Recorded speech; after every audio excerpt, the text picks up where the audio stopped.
ठाकुर सुरेंद्र सिंह की हवेली पर चंदन को गिरफ्तार करने पहुंचे थे। ठाकुर साहब, हमने सब पता कर लिया है। जब सागौन की लकड़ी की तस्करी के लिए पुलिस चंदन को गिरफ्तार करने आई थी, तब आपने उनको घूस देकर अपने बेटे को बचा लिया था। आपका बेटा चंदन 1 साल से गैर कानूनी तरीके से सागौन की तस्करी करता आ रहा है। ये रहा गिरफ्तारी का वारंट। इंस्पेक्टर, इसको अंदर करके आपको क्या मिलेगा? आप इसको जाने दीजिए और इस मामले को यहीं रफा दफा कीजिए। नहीं ठाकुर साहब, ये बात ऊपर तक जा चुकी है। हम इस पे ऐसे पर्दा नहीं डाल सकते। ये मुमकिन नहीं हो पाएगा। आप भी कैसी बात कर रहे हैं? आप साथ दें तो कुछ भी हो सकता है और हर चीज की कीमत होती है। आप बस दाम बताइए। आपको मैं मना नहीं करना चाहता, लेकिन असल बात कुछ और है। आप बताइए तो सही। ये केस खुलेगा तो किसी ना किसी को तो जिम्मेदारी लेनी ही पड़ेगी। मैं समझ गया आप क्या चाहते हैं। इत्मीनान से रहिए, हम उसका भी बंदोबस्त कर देंगे। और फिर आपने उस बेचारे विनोद को इस केस में फंसा दिया। आपने मुझे बुलाया मालिक? हाँ विनोद, हमें तुमसे एक जरूरी बात करनी है। हमारा एक बहुत जरूरी काम है, करोगे ना? मालिक, आप बस हुक्म फरमाइए, मैं आपको निराश नहीं करूंगा। बहुत खूब, हमें तुमसे यही उम्मीद थी। अब देखो, मेरे लिए तो तुम और चंदन एक समान हो, पर आज वो मुसीबत में फंस गया है और तुम ही उसको बचा सकते हो। क्या हुआ चंदन भैया को? दरअसल बात यह है कि चंदन को पुलिस गिरफ्तार करके ले गई है किसी छोटे से केस में। मैंने उसको छुड़ाने का बंदोबस्त तो कर लिया है, लेकिन पुलिस के सामने किसी और को उसका जुर्म कबूल करना पड़ेगा। तो हमें लगा तुमसे ज्यादा भरोसेमंद आदमी कौन होगा। पर मालिक, तुम इतना मत सोचो, छोटा सा केस है। मैं सुबह ही अपने वकील से कह के तुम्हारी बेल करवा दूंगा और तुम्हारे घर 5 लाख का मुआवजा भी भिजवा दूंगा। भेंट के तौर पे रख लेना, तुम्हारा भला भी हो जाएगा और हमारे खानदान की इज्जत भी बची रहेगी। विनोद ठहरा सीधा साधा इंसान। गरीबी के चलते वो लालच में पड़ गया और आपकी बात मानने पे मजबूर हो गया। बेचारा और करता भी क्या, अपनी माली हालत से मजबूर होकर उसने आपके बेटे का जुर्म अपने सर ले लिया और जेल चला गया।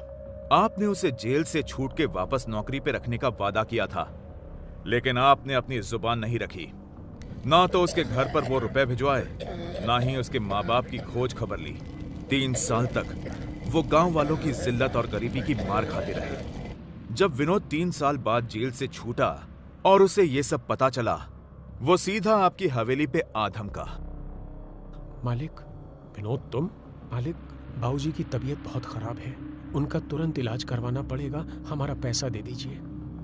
तुम्हारे जेल जाते ही हमने 5 लाख रुपए तुम्हारे घर भिजवा दिए थे। अब क्या तुम्हें और पैसों का लालच आ गया है? ये कैसी बात कर रहे हैं आप? मेरे घर कोई पैसे नहीं पहुंचे, घर की हालत बहुत खराब है। आप अभी के अभी मेरे मुआवजे की पूरी रकम दे दीजिए। तेरी ये हिम्मत? हमसे धोखाधड़ी करने की कोशिश करता है? निकल जा यहाँ से, इससे पहले कि मेरा हाथ उठ जाए। धोखा तो तुमने मुझे दिया है। पहले मुझे झूठे केस में फंसाया और मेरी बेल नहीं कराई। मेरे घर वालों को कितनी जिल्लत झेलनी पड़ी तुम्हारे बेटे की वजह से, और अब मेरा पैसा छीन रहे हो। एक बात कान खोल कर सुन लो, मैं चाहूं तो अभी बड़े साहब को जाकर सब सच बता सकता हूं। गांव भर में तुम्हारी बची खुची इज्जत भी चली जाएगी और तुम्हारा ये नालायक बेटा भी जेल चला जाएगा। सीधे तरह से मुझे मेरा पैसा और नौकरी वापस कर दो, वरना अच्छा नहीं होगा। विनोद की धमकी से आप डर गए। आपने उसे पैसे देकर वापस भेज तो दिया, लेकिन आपके दिमाग में डर बैठ गया कि अगर विनोद ने गांव में सच बता दिया तो आपकी झूठी शान मिट्टी में मिल जाएगी। इसलिए उसके जाने के बाद आपने चंदन से कहकर उसे रास्ते से हटा देने का बंदोबस्त कर दिया। उसी रात चंदन और आपके नौकर कल्लू ने मिलकर विनोद को जान से मार डाला। जब इतना सब जान ही लिया है तो ये भी सुन लीजिए। ये सच है कि मैंने विनोद पे जुर्म कबूलने को मजबूर किया था, जिससे कि मेरी खानदानी इज्जत बनी रहे। अब क्या करें, जब औलाद ही ऐसी निकले तो आदमी और क्या कर सकता है। अपनी खानदानी इज्जत को अपने बेटे की छोटी सी नादानी से कैसे बर्बाद होते देख सकता था। मैं मानता हूं मैंने चंदन को बचाने के लिए विनोद को इस केस में फंसाया, पर मैं अपनी जुबान का पक्का हूं। अपने वादे के मुताबिक मैंने उसके घर 5 लाख रुपए भिजवा दिए थे, इसलिए आप ये नहीं कह सकते कि मैंने अपना वादा पूरा नहीं किया। विनोद के मन में पैसे का लालच आ गया था। जिस दिन वो जेल से छूट के आया, मैंने उसे दोबारा 5 लाख रुपए दिए। मैं इतना नीचे नहीं गिर सकता कि उसका खून करवा दूं। आपका ये इल्जाम सरासर गलत है। विनोद वो पैसे लेकर गायब हो गया। ठाकुर साहब, विनोद मर चुका है। ये रही फॉरेंसिक डीएनए रिपोर्ट जो हमने उसके पिता और उसके कंकाल के डीएनए से मैच की है। वो कंकाल किसी और का नहीं बल्कि विनोद का ही है। आपके ड्राइवर कल्लू और कीरत की बीवी जमुना के स्टेटमेंट भी हमारे पास हैं, जिसमें उन्होंने विनोद की हत्या के लिए आपके बेटे के खिलाफ बयान दिए हैं। कल्लू ने अपना जुर्म कबूल कर लिया है।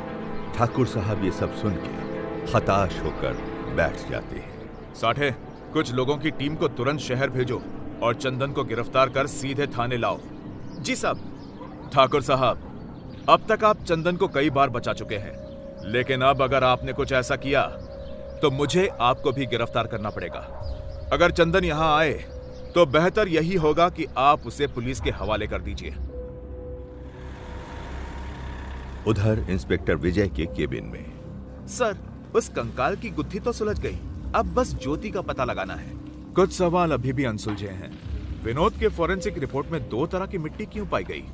कल्लू और जमुना के बयान से तो विनोद को 2 साल पहले ही इमली के पेड़ के नीचे दफना दिया गया था। फिर ज्योति ने उस रात विनोद का खून होते हुए कैसे देखा? आखिर एक ही घटना एक ही जगह पे 2 अलग अलग समय पे कैसे घट सकती है? अब हरिलाल के घर पे काफी रात हो चुकी थी। हरिलाल सोने की कोशिश कर रहा था, तभी उसे बाहर से छन छन की आवाज सुनाई देती है, जैसे कोई औरत उसे पुकार रही हो। वो उठकर खिड़की से बाहर देखता है तो उसकी आवाज हलक में अटक कर रह जाती है। बाहर आंगन में कोई साया घूमता हुआ नजर आता है। ये तो वही औरत ज्योति है। लेकिन इस बार वो पहले जैसी नहीं लग रही थी। हरिलाल की सांस जैसे उखड़ जाती है। सर्द मौसम में भी पूरा बदन पसीने से तरबतर हो जाता है। ज्योति बाहें फैलाए उसके आंगन में खड़ी होती है। वो हरिलाल को इशारे से अपने पास बुलाती है। हरिलाल को जैसे कोई सम्मोहन हो गया हो। वो उठकर दरवाजा खोल के बाहर चला जाता है। कहानी जारी रहेगी।